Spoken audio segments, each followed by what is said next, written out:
انت متاكد ان باشمهندس لذيذ خطيبي ويوسف هيجوا على هنا الاول؟ والله هو قال لي كده، بعت لي واتساب الصبح وقال لي ان هو صحي وجاي. غريبه، مش عوايده يعني يتاخر. يا ستي احسن مصلحه، ان شاء الله ما يجيش خالص. طيب انا مضطره بقى اكلم لذيذ خطيبي اشوفه، يمكن راحت عليه نومه ولا حاجه. انت عارفه ان انت ممكن تقولي لذيذ بس وانا هفهم، وبعدين فيها هدير ما تروح عليه ان هو نروح احنا بدري يوم من عمرنا. لا طبعا مش هينفع، في انترفيوز والناس خلاص جت. ما تستنى، الناس دي عادي فيها ايه؟ ايه ده اوبا. لا انت بصراحه الناس دي ما ينفعش تستنى. بقول لك ايه، ما نعينهم كلهم. هي سبهلله ولا ايه؟ هو اي حد بيشتغل في الشركه لازم طبعا نعمل انترفيوز. خلاص يا ستي خلاص، انا هعمل لهم انترفيوز انا وامري الله. لا طبعا يا حبيبي مش هينفع، اخر انترفيوز بيعملها باشمهندس يوسف بنفسه. طب هو يوسف ايه وانا ايه؟ ما واحد.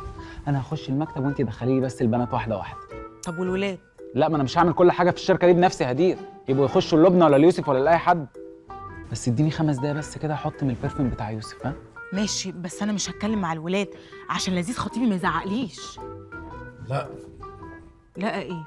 لا يعني ما يصحش كل حاجه حضرتك تعمليها بنفسك، يعني ممكن ترتاح شويه. لا مالكش دعوه، انا اعمل كل حاجه بنفسي. لا ليا يا هدير. هدير؟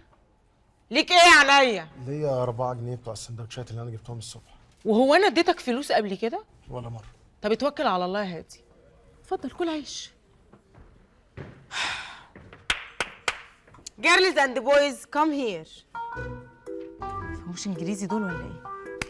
جيرلز اند بويز كام هير، تعالوا يعني. مش عارفه تشتغلوا ازاي في الشركه. ايه يا حبيبتي؟